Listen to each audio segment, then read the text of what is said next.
Hello, hi, namaste everyone. I am Monica. Welcome back to this channel that is Moni Super Classes. So today I am again with you with a new general awareness regarding the people and environment. Before that, if you are new to this channel, subscribe to the channel, click the bell icon so you will be keep updated time to time whenever I post a new video on that.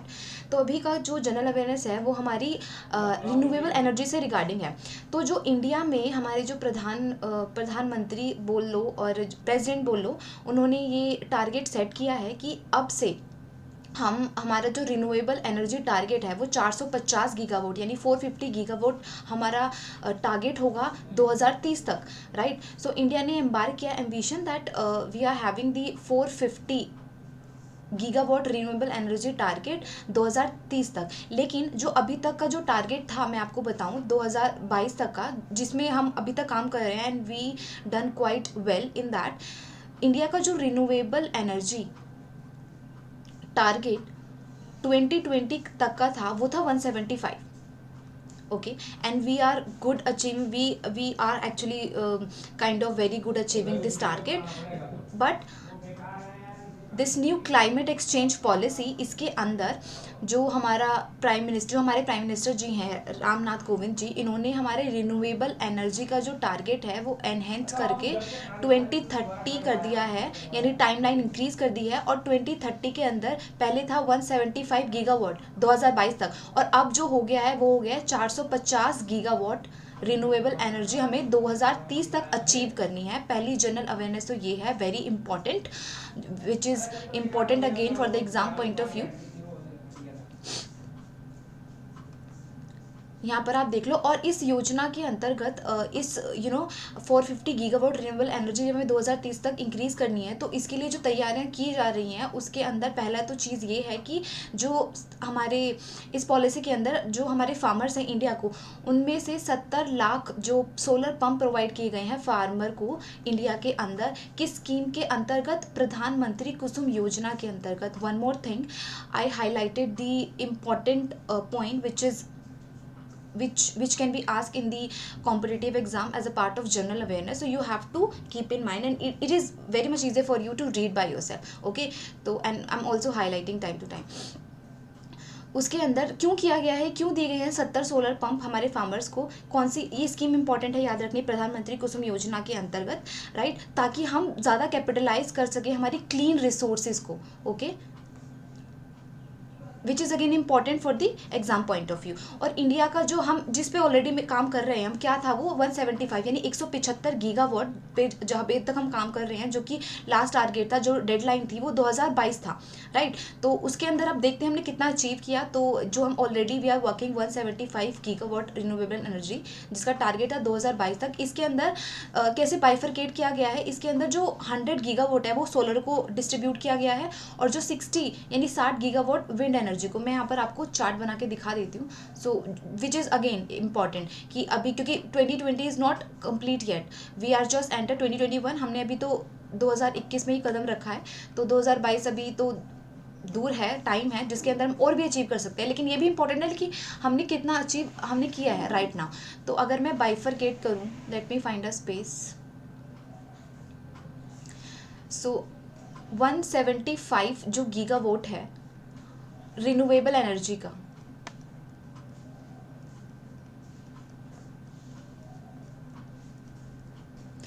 So target था 2022, okay. तो यहाँ तक हमें achieve करना था। और इसका bifurcation ऐसे है कि रिन्यूएबल एनर्जी में से जो हमने 100 गीगावाट है ना, ये हमने दिया है हमारे सोलर एनर्जी को, ओके। इंपॉर्टेंट है याद करना एग्जाम पॉइंट ऑफ व्यू से। इट कैन बी आस्क कि सोलर को कितने गीगावाट डिस्ट्रीब्यूट किए गए हैं 2020 तक, और जो 60 गीगावाट है वो हमने दे दिए हैं विंड एनर्जी को, दिए थे। And again 10 gigawatt is for biomass energy, biogas energy,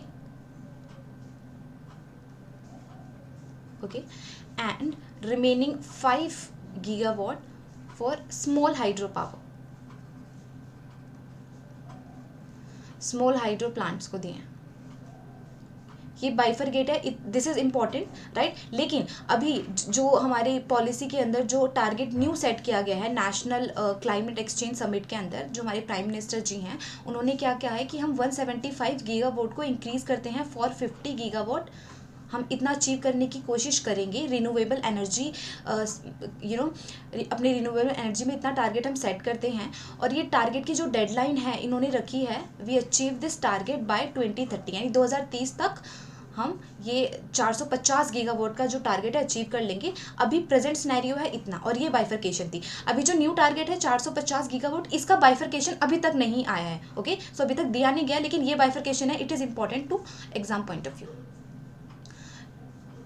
Now you can see here दिसंबर 2019 के अंदर जो हमने कितना अचीव कर लिया है, 86 गीगावाट रिन्यूएबल एनर्जी के अंदर हमने अचीव कर लिया है कैपेसिटी। ओके, और 34 हमने सोलर के अंदर हम we are done, we back this target 34 तक, बट टोटल 60 था। ओके, और 38 हमने renewable gigawatt energy wind energy के अंदर, जो विंड एनर्जी रिन्यूएबल एनर्जी का पार्ट है, तो 38 गीगावाट हमने उसमें अचीव किया है। और 36 किया है हमने ग्रीन क्लीन एनर्जी के अंदर। ओके, और 34 is the bidding stage. Okay, now जो यूनाइटेड नेशन जो हमारी समिट हुई थी, अब समिट का नाम भी इंपॉर्टेंट है, United nation climate action summit, जिसके अंदर जो हमारे प्राइम मिनिस्टर है, ये इंपॉर्टेंट हाइडलाइन है जो नरेंद्र मोदी जी ने, इन्होंने भी अनाउंस किया था कि हम इंक्रीज़ करते हैं हमें रिन्यूएबल एनर्जी को 175 से लेकर 450 तक, और टारगेट होगा 2030। इम्पॉर्टेंट प्रधानमंत्री कुसुम योजना, वेरी इंपॉर्टेंट। इसके अंदर ये जो स्कीम है प्रधानमंत्री कुसुम योजना, तो इसमें जो टारगेट बनाया गया था कि हम 70 लाख सोलर पंप प्रोवाइड कर देंगे अपने फार्मर्स को। Okay, across the country. और ये जो सेकंड फेज़ है, इसके अंदर जो सोलर रूफटॉप है, आपने देखा होगा बहुत सारे एरियाज़ में जो रूफटॉप है, जो छत है, वहाँ पर भी सोलर सिस्टम इम्प्लांट किया गया ताकि हम एनर्जी को, सोलर एनर्जी को और सेव कर सकें, इसको यूटिलाइज़ कर सकें।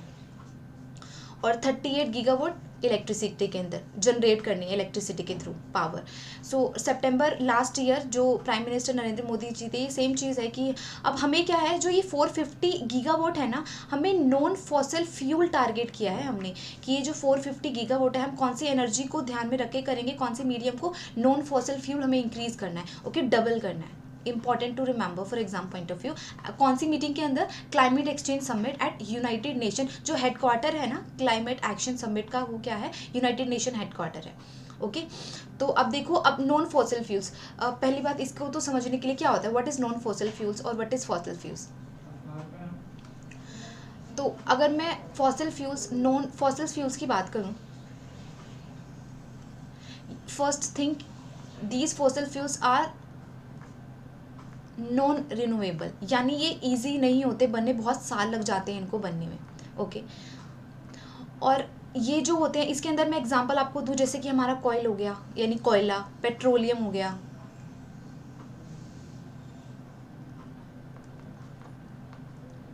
ओके, एंड हमारे ऑयल हो गए, ये सारे। और at the time of combustion of these produce more carbon dioxide emission, मतलब जब हम इनको यूज़ करते हैं ना, जैसे कोयले को यूज़ करते हैं, पेट्रोलियम को, और जो ऑयल होते हैं, फॉसिल फ्यूल्स को जब हम यूज़ करते हैं, तो इनसे ना बहुत ज़्यादा, इनके जलाने पर बहुत ज़्यादा कार्बन डाइऑक्साइड इमिट होती है, जो कि हमारे एनवायरनमेंट के लिए कतई अच्छी नहीं है। ओके, तो इसलिए जो टारगेट है ना 450 यानी 450 गीगावाट का जो टारगेट है, इसलिए बोला गया है कि इस टारगेट को अचीव करने के लिए हम ज़्यादा से ज़्यादा फॉसिल फ्यूल्स का फॉसिल फ्यूल्स का यूज़ करेंगे। अब फॉसिल फ्यूल्स क्या है, इंडिया के जो नॉन फॉसिल फ्यूल्स हैं, इसके अंदर वही, जैसे कि नाम से पता चल रहा है, क्योंकि यहाँ पर हमें जो मोर एम्फोसाइज हमारे क्लाइमेट यानी सेफ जो एनर्जी है, क्लीन एनर्जी को दिया गया है। तो क्लीन एनर्जी के अंदर हमारे जो नॉन फॉसिल, पहली बात तो अगेन ये रिन्यूएबल है, we can recycle it, we can reproduce it easily. और इसके अंदर वही हमारे सोलर आ जाते हैं, सोलर आ गया, विंड एनर्जी आ गई, ये सारी एनर्जीज के थ्रू हमें एनर्जी प्रोड्यूस करनी है और क्लाइमेट को भी सेव करना है। एंड नेक्स्ट थिंग, जो हमारे प्रेसिडेंट हैं रामनाथ कोविंद जी, अब वो भी, इंडिया भी, यानी देखा जाए तो जो इंटरनेशनल सोलर अलायंसेस का पार्ट बन चुकी है, विच इज़ गुड थिंग। और हमें क्या है, और इस पॉलिसी के अंदर जो क्लाइमेट चेंज पॉलिसी है, इसमें जो क्लीन कुकिंग गैस है वो भी प्रोवाइड की गई है किनको, 150 मिलियन फैमिलीज़ को इंडिया के अंदर, 150 मिलियन फैमिलीज़ को जो क्लीन कुकिंग गैस है वो प्रोवाइड की गई है। और इस प्लान के अंतर्गत हमने जो मेजर जो इशू है, जो कार्बन डाइऑक्साइड इमिट करता है, एनवायरनमेंट को नुकसान पहुंचाता है कहीं ना कहीं, वो हमारा ट्रांसपोर्ट सेक्टर है भाई। ओके, तो हमने ये जो टारगेट बनाया कि हम अपने ट्रांसपोर्ट सेक्टर को क्या करेंगे, we make our transport sector green by e mobility. अब how can we achieve that, how can we make our green transport sector green. तो जो हमारे प्रेसिडेंट हैं उन्होंने मीटिंग में ये बोला था कि अब क्योंकि अभी राइट नाउ क्या यूज़ होता है, जैसे कि जो व्हीकल्स होते हैं, हम व्हीकल्स यूज़ करते हैं, जो गाड़ी है, स्कूटर है, स्कूटी है, इसमें हम पेट्रोल डीजल यूज़ करते हैं। लेकिन पेट्रोल डीजल हम यूज़ करते हैं तो अब क्योंकि इनसे कार्बन डाइऑक्साइड इमिट होती है एनवायरनमेंट में, तो क्या किया गया है कि अब से जो हम प्लान बनाते हैं कि जो भी पेट्रोल डीजल से चलने वाले व्हीकल्स होंगे, ऑलमोस्ट सभी होते हैं, उनमें हम ब्लेंडिंग करेंगे, यानी मिक्स किया जाएगा बायोफ्यूल, जिससे जो कार्बन डाइऑक्साइड है ना कम इमिट हो। ये इंपॉर्टेंट चीज़ है टू रिमेंबर। ओके, हम कैसे, तो that with this we can make our transport sector green। okay, किसके through, by blending biofuel into petrol and diesel।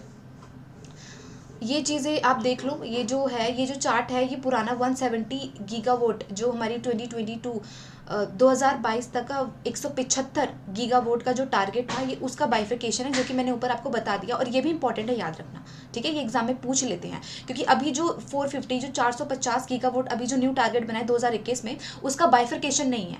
Okay, उसमें सिर्फ ऐसे टारगेट बनाए कि जो टोटल रिन्यूएबल एनर्जी है वो 450 गीगावाट हम टारगेट करते हैं 2030 तक। लेकिन जो 2022 वाली थी, जो कि 175 थी, उसका बाइफिकेशन ये है, जो कि मैंने आपको ऊपर भी लिख के बता देगा। ये इंक्लूड होता है हमारे रिन्यूएबल एनर्जी में wind power, solar power, biomass, waste to power, small hydro power, ये इंपॉर्टेंट है।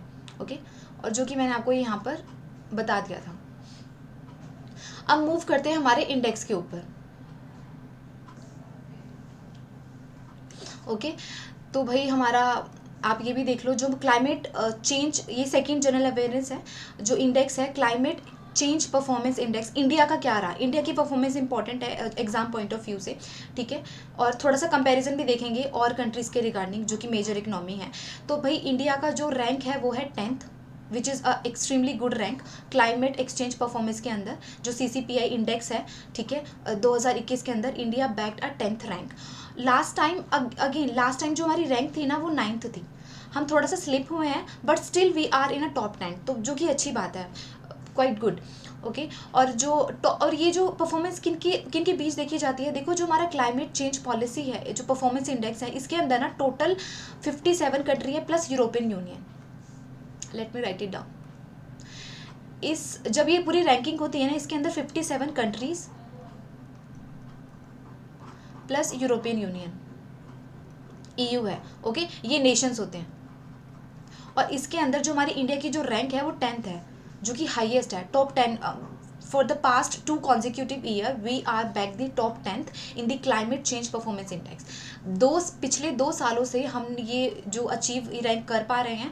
और जो इंडिया की पोजीशन लास्ट टाइम 9 थी, इस बार 10th हो गई, but still we are top 10th। Okay, और लेकिन हमने कितना स्कोर किया, हमने 10th रैंक ली, ये इंपॉर्टेंट है एग्जाम पॉइंट ऑफ व्यू। जो स्कोर रहा हमारी कंट्री का वो था 63.98 100 में से, यानी 63.98 पॉइंट्स हमने अचीव किए हैं top with the top 10th rank out of 100।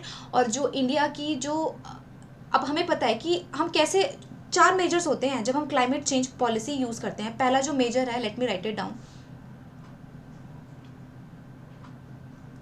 पहला जो मेजर है इस पूरे क्राइटेरिया का, 4 मेजर से हम यूज़ करते हैं पूरे कंट्रीज़ का जो क्लाइमेट चेंज परफॉर्मेंस इंडेक्स है। फर्स्ट, ये मान लो रिन्यूएबल एनर्जी।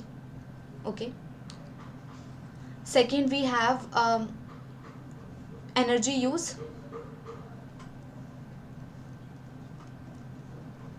और क्लाइमेट जो पॉलिसी है हमारी,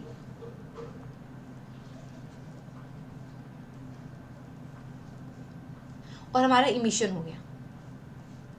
ओके, सो ये 4 इंडिकेटर्स हैं जिनसे हम मेजर करते हैं हमारा जो इंडेक्स है, परफॉर्मेंस इंडेक्स क्लाइमेट चेंज का, तो इसमें जो हमारा सेकंड है ना रिन्यूएबल एनर्जी में वैसे तो हमारी ओवरऑल परफॉर्मेंस हाईएस्ट है, टॉप 10 के अंदर है, लेकिन जो ये रिन्यूएबल है ना इसके अंदर हमने थोड़ा सा एवरेज परफॉर्म किया है। Neither we are reach very highest rank nor we are completely lost the race, बिल्कुल कम भी नहीं है लेकिन एवरेज है, मीडियम परफॉर्मेंस रही है, ये भी इंपॉर्टेंट है रिन्यूएबल एनर्जी के अंदर। इसीलिए हमने 450 यानी 450 गीगावाट टारगेट बनाया है बाय 2030।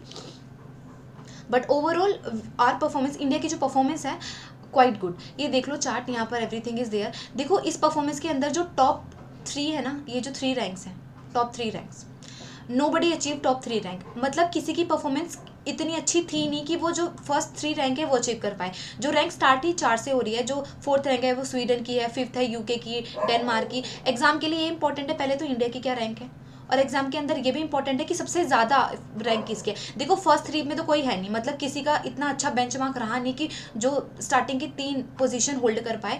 4th से हमारी रैंक स्टार्ट हो रही है हमारे क्लाइमेट एक्सचेंज की, तो उसमें जो टॉप किया है वो स्वीडन ने टॉप किया है, ये इंपॉर्टेंट है याद रखना। और इंडिया की 10th रैंक है, और आपको पॉइंट्स याद रखने हैं 63.89। ओके, बाकी अब ये देख लो जो लास्ट ट्रैक रिकॉर्ड रहा है हमारा रिन्यूएबल एनर्जी के अंदर, वो था लास्ट टाइम 2019 में 9 थी, 2020-21 में 10th पोजीशन है। हम थोड़े से स्लिप हुए हैं एक step, but we still top 10। अब ये क्या है कि थोड़ा सा जान लेते हैं क्लाइमेट चेंज परफॉर्मेंस इंडेक्स के अंदर। क्लाइमेट, इसकी जो शुरुआत हुई थी ना, ये जर्मन वॉच से हुई थी 2005 में, ये पहली बार पब्लिश हुआ था। जो हमारी ये क्या करता है, ये इंडिकेटर है भाई, ये ट्रैकिंग है, ये ट्रैक करता है, ये टूल है ट्रैकिंग का जो क्लाइमेट प्रोटेक्शन परफॉर्मेंस को लेकर। और जैसे मैंने आपको बताया कि 57 कंट्रीज इसके अंदर इंक्लूड है और यूरोपियन यूनियन। ये क्या टारगेट करते हैं, जो जितनी भी कंट्री है ना 57 कंट्री, इनको ये टारगेट जनरेट करते हैं सिर्फ 90% plus global green gas emission. तो 90%, लेकिन फिर भी बहुत सारी कंट्री हैं जो कि 90% नहीं 100% के अंदर नहीं आ पाती। ठीक है, तो इसका जो एम है, why this indicator make, basically ये एनहेंस करता है ट्रांसपेरेंसी इंटरनेशनल क्लाइमेट पॉलिटिक्स को लेकर। और और ये इंपॉर्टेंट भी है ताकि हम थोड़ा ध्यान रखें, वी आर अंडर कंट्रोल, की जो हम रिसोर्सेज यूज़ कर रहे हैं, पहली बात तो वो एनवायरनमेंट के लिए लाइक उसके अगेंस्ट नहीं जाने चाहिए। एनवायरनमेंट में उनका जो बैड इफेक्ट नहीं पड़ना चाहिए, अगर पड़ रहा है तो हमें उनको कंट्रोल करना चाहिए और हमें बेस्ट ऑल्टरनेटिव ढूंढना चाहिए, ये उसके लिए है। अब मैंने जैसे कि आपको इंडिकेटर बताए थे, ये 4 इंडिकेटर्स को जज करता है। पहला तो हमारा ग्रीन गैस इमिशन है, फिर रिन्यूएबल एनर्जी है, और एनर्जी यूज़ है, और क्लाइमेट पॉलिसी। ये 4 इंडिकेटर हैं जिसके अंदर रिन्यूएबल एनर्जी में हमने थोड़ा सा एवरेज परफॉर्मेंस किया है, बाकियों में वी परफॉर्मेंस क्वाइट वेल। और कैसे बाइफिकेशन है, 40% ग्रीन गैस इमिशन को दिया गया है, 20% हमने एनर्जी यूज़ को दिया है, रिन्यूएबल एनर्जी को दिया है, क्लाइमेट पॉलिसी को दिया है। अब आ जाती है इंडिया ने कितना कितना परफॉर्मेंस, ये this is very very important people, very important. For exam point of view, मैंने I make this proper table to remember the जो भी हमारी इंडिकेटर्स हैं and respective rank, okay, and which is very important for exam point of view. I put everything on a one place, important to remember, okay. तो अब जो 4 criteria, green gas में 40% overall इसको दिया गया था, लेकिन जो इंडिया की जो रैंक है, ये इंडिया की रैंक है 12। We back 12th rank in green house gas emission, we back 27th rank in renewable energy, 27th out of 57 countries, okay, 27 out of 57 countries, जो कि परफॉर्मेंस एवरेज है। मतलब हम ये नहीं कह सकते बहुत बुरा है, बट उतना अच्छा भी नहीं है। We can as compare to other indicator, green gas energy use, climate change, we can perform quite better, but still ठीक है। 27 ये इंपॉर्टेंट है याद रखना, और ये ना एवरेज परफॉर्मेंस है रिन्यूएबल एनर्जी के अंदर, ओके। जो अभी जो इंडेक्स आया है उसकी परफॉर्मेंस के अकॉर्डिंग, रैंकिंग के अकॉर्डिंग। और जो एनर्जी यूज में हमने 10th पोजीशन होल्ड की है, 10th रैंक है हमारी, विच इज़ गुड। और क्लाइमेट पॉलिसी के अंदर 13, okay. Everything is good, but renewable energy में थोड़ा सा एवरेज परफॉर्मेंस रही है हमारी। इंडिया की क्या परफॉर्मेंस वापस एक बार देख लेते हैं। तो जैसे वी जस्ट नो कि India rank 10th overall performance, which is good. we bag a top 10th rank with the 63.98 points out of 100, okay. Renewable energy in this India ranked 27th, which is like average out of the 57th country, okay. Last year जो renewable energy की जो rank थी वो 26 थी, हमने एक step slip किया है, और but still we are in a midway in this race, हमने थोड़ा सा एवरेज परफॉर्मेंस किया है। और आपको पता है कि एनर्जी का जो टारगेट था 470 हो चुका है 2030 तक। लास्ट जो था, अभी जो करंट है, जो in which we are working is 175 gigawatt by 2020. Okay, important. And also जो INDC है, यानी जो इंटेंडेड नेशनली डिटरमाइंड कॉन्ट्रीब्यूटर है, इंडिया का ने जो प्लेज लिया है कि हम नॉन फॉसिल फ्यूल्स के थ्रू इलेक्ट्रिसिटी इंक्रीज करेंगे 40% बाय 2030. और नॉन फॉसिल फ्यूल्स क्या होते हैं? Renewable energy. इसके अंदर क्या क्या इसके एग्जांपल, जिसकी सोलर हो गया, विंड एनर्जी हो गया, बायोमास, हाइड्रो पावर, ये जो एनर्जीज हो गई, इनके थ्रू हम एनर्जी प्रोड्यूस कर इलेक्ट्रिसिटी प्रोड्यूस करेंगे. 40% टारगेट रखा गया है 2030 तक का. अब आ जाते हैं हमारे इमिशंस के ऊपर. देखो भाई, अभी क्या यूज़ होता है. देखो, ये पहली बात तो ये इंपॉर्टेंट है कि हमारा जो इमिशन है, पर कैपिटा इमिशन, ये कंपैरेटिवली लो है. इंडिया का लो है. और जो इंडिया ने रैंक किया है इमिशन के अंदर, वो है 12th रैंक, जो कि हाईएस्ट है. ठीक है, इट इज़ गुड रैंक. लेकिन हमने न्यू पॉलिसी के अंदर ये प्लान किया है. ओके, प्राइम मिनिस्टर ने he said in the summit that we plan to move the Bharat stage 6 from the Bharat stage 2 emission norms. यानी अगर आसान भाषा में समझाऊं, अभी अगर आप आज के टाइम पे अगर कोई व्हीकल खरीदोगे, you want to buy car, scooter, any motor bike, कोई भी व्हीकल है, आप उसको खरीदने के लिए जाओगे, उसके अंदर आप देखोगे आज के टाइम से जो इंजन यूज़ होगा ना, वो भारत स्टेज 6 के अकॉर्डिंग इंजन यूज़ होगा. ओके, भारत स्टेज 6 के अकॉर्डिंग इंजन यूज़ होगा अभी से.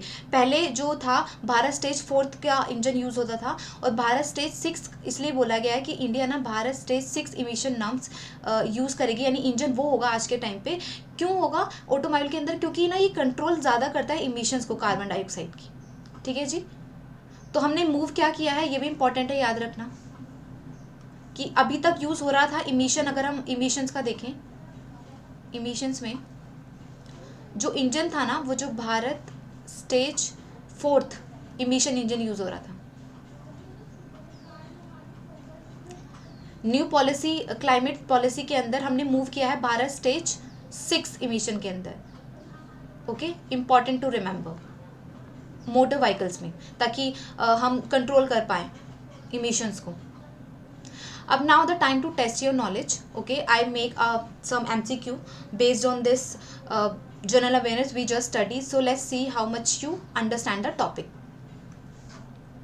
सो फर्स्ट क्वेश्चन वी हैव, जो इंडिया की जो रैंक है ओवरऑल हाईएस्ट परफॉर्मेंस, जो क्लाइमेट चेंज पॉलिसी इंडेक्स के अंदर सब में हाईएस्ट रही है. लेकिन कौन सी ऐसी चीज़ है जिसके अंदर हाईएस्ट नहीं गई? ओके, तो आपको बताना है एज पर द कैटेगराइज, जिसमें एवरेज और मीडियम परफॉर्मेंस गई है. तो जो हमारे परफॉर्मेंस इंडिकेटर्स हैं, हमारे ऑप्शन है ग्रीन गैस इमिशन के अंदर हमने एवरेज परफॉर्म किया है, एनर्जी के अंदर, रिन्यूएबल एनर्जी के अंदर, या फिर इनमें से कोई भी नहीं. तो जो हमने एवरेज परफॉर्मेंस दी है जिसके अंदर, वो है रिन्यूएबल एनर्जी. क्या थी?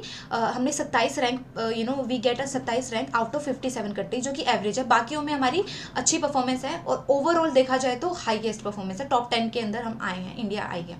ओके, नाउ सेकंड क्वेश्चन, जो इंडिया ने अनाउंस किया था इंक्रीज करेंगे रिन्यूएबल एनर्जी 2030 के लिए, कहाँ से? 175 जो है गीगावाट, वो 2022 वाली थी. लेकिन अब जब इंक्रीज जो टारगेट हुआ है, वो कितना हुआ है 2030 के लिए? 450 गीगावाट, 220 गीगावाट, 300 गीगावाट, या 145 gigawatt. So now the new target, India want to achieve 450 gigawatt by this 2030. Okay, you can pause the video and just assume or decide the answer by yourself, and let's see you are right or not. So third question we have, under the renewable energy target India की rank कितनी है renewable के अंदर? Renewable के अंदर medium थी और 27th rank है. Okay, out of 57 countries. And I guess last, so under the Pradhan Mantri Kusum योजना, इसके अंदर जो सोलर पंप है जो फार्मर्स को इंडिया के अंदर प्रोवाइड किए गए हैं, किसको ध्यान में रखते हुए, ताकि हमें क्लीन रिसोर्सेज को कैपिटलाइज कर सके. कितने लाख हैं वो, मतलब कितने लाख है? 20 लाख है, 17 लाख है, 23 हैं, कि इनमें से कोई भी नहीं है. तो 70 lakh solar pump Indian government decided to provide the farmers for capitalising the green और clean energy resources. Okay, India moved dash emission norms from Bharat stage 4th emission norms to control the emission from automobile. कि आप जैसे कि अभी हमने पढ़ा था कि जो emission norms है, इमिशन को कंट्रोल करने के लिए अब से जो इंजन यूज़ होगा वो कौन सा होगा? अभी तक यूज़ हो रहा था Bharat standard 4th emission norms. अब कौन सा होगा? Bharat stage 6, not standard. The right full form is Bharat stage 6 we are moving from Bharat stage 4th to Bharat stage 6th emission norms. Okay, so this is the answer. So that's it for the video. Okay, and I hope if you enjoy the video, click the give a thumbs up, and that's it for the video. Thank you so much for watching. I will be back in the next video. Till then, have a nice time.